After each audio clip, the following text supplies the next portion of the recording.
Mana mahallalar asfalt bo'lyapti ekan, xursandmisizlar? Xursandchilik. Mana u Sadoqat ko'chasida asfalt bo'lyapti. Open byudjetga yutib olgan edik.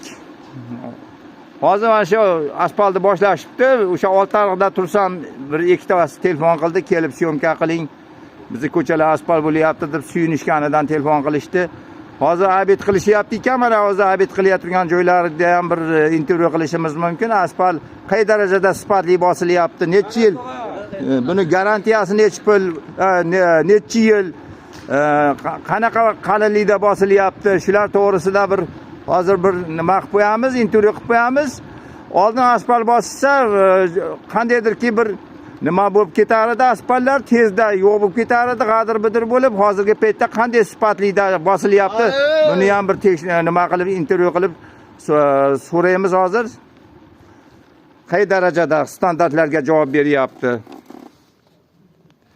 Mana qalinligi o'sha mana qancha desam bo'ladi. Bitta mana shu mani bitta sinchalag'im uzunligicha ekan.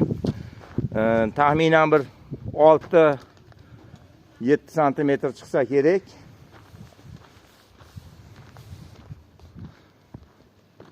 Mana bunaqa zamonaviy texnikalarda bosishyapti.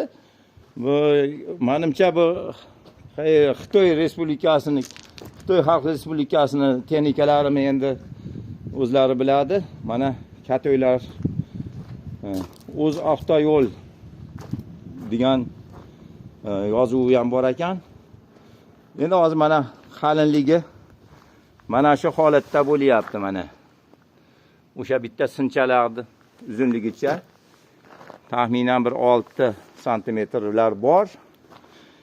Endi bu asfaltni qancha muddatga garantiya berishadi, kafolati qancha? Buni hozir suhbatga tortamiz desak, hech kim bilmayapti qayerda abid qilishyapti turganini. Abid mahal ekan. Shuning uchun keyingi intervyularda bir suhbatlashamiz.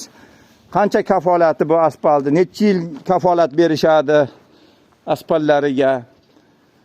Hurmatli hamqishloqlar, mana asfaltni ehtiyot qilish endi o'zimizga bog'liq. O'sha chekkalarini to'ldirib qo'yamizmi?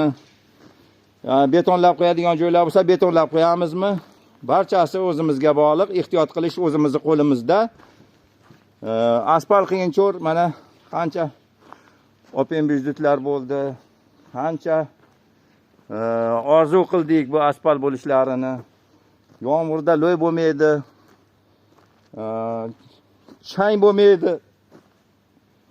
Yaxshi ko'chalarda, ravon ko'chalarda yuramiz. Endi ehtiyot qilish o'zimizga bog'liq. Mana o'sha katta suv sepadigan mashinalarda suv sepishdi, qatirishdi katoylarda mana. Endi barcha standartlar asosida asfalt bosilyapti. Oldin bunaqa qilib suv sepib o'tirmas edi oldingi paytlarda. Mana kuchli texnikalarda tekizlashdi, shag'al to'kishdi. 2 martalab suv sepildi katta mashinalarda. Hamda uni qatirishdi. Qatirgandan keyin mana enini ham o'sha enli qilib asfalt bosishyapti. Endi hurmatli hamqishloqlar, bu asfaltni ehtiyot qilish har birimizni o'zimizga bog'liq. O'sha jicha ko'chada o'yilib qolgan joy bo'lsa, o'sha joyda betonlab qo'yishimiz kerak yoki shag'al bilan to'ldirib qo'yishimiz kerak. Bekordan bekorga o'ymasligimiz kerak. Bir suv o'tqizaman deb oldin o'sha mana shu ishlarni oldindan bitirib olish kerak. Asfalt bo'lishidan oldin barcha yer kovlaydigan ishlaring bo'lsa bitirib olinglar. Hali ham kech emas. Asfalt bo'lgandan keyin asfaltni kesib suv o'tqizaman, malika durba ko'maman. Mana o'sha ishni bajaraman deb asfaltni kesishni keragi yo'q. Qadriga yetishimiz kerak. Endi qancha ehtiyot qilish o'zimizga bog'liq. Bular ham kafolatini beradi. Yana intervyu qilamiz. Necha yil kafolat beradi bu asfaltga? Oldingida qali nomigagina bosib ketishlar bo'lmasa kerak hozir. Barcha standartlar asosida bosilyapti. Texnologiyalar zo'r. Xudo xolasa kafolati ham ancha yillar berilsa kerak bu asfaltlarga.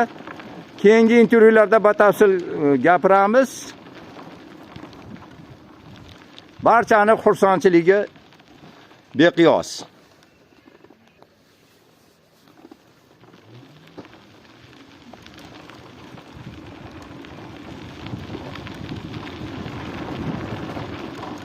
Mana hozirgi paytda mana o'sha tekizlab qo'ygan holatda ham o'tda asfaltda yurgandek ketyapti texnikalar.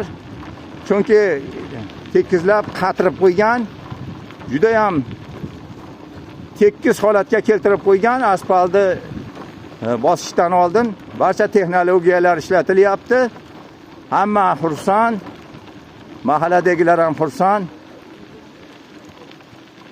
Xudo xolasa bu yo'l bitadigan bo'lsa, Oltiariq Xongiz yo'liga bir aylanma yo'l ham hosil bo'ladi. Mana bizni o'sha Toshloq tomoniga burilgan joyimiz, bu tomonlar ham asfalt bo'lib ketsa yaxshi bo'lar edi. Oqoltinda bir qismi, endi ota-bobolarimiz Toshloq deb kelganda, tosh ko'pligi uchunmi? Shuning uchun Toshloq devordim.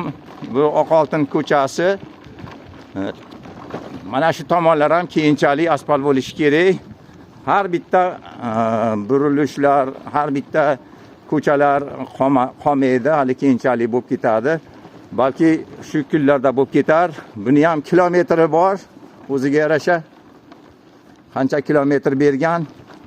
Endi nariga Jayxon ko'chasi tomondagi Chaman ko'chasida ham ishlar davom etyapti. Chaman Bog'dor ko'chasi, o'sha Oqoltin MFga tegishli joylarga asfalt bosilyapti.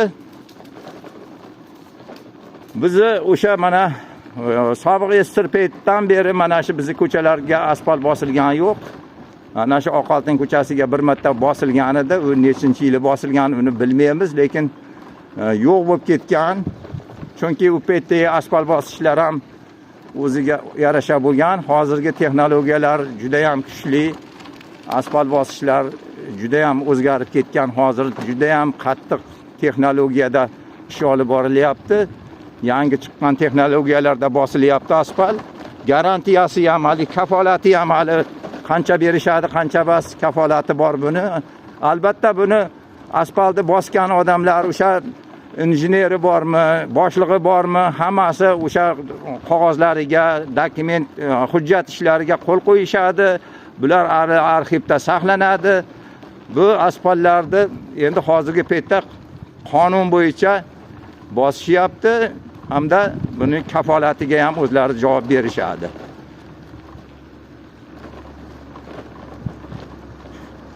Bizi mana shu Oqoltinda bir qismi, mana shu tomonlar ham bir asfalt bo'lib qolsa kerak, xudo xolasa. Buni ham inobatga olishgandir.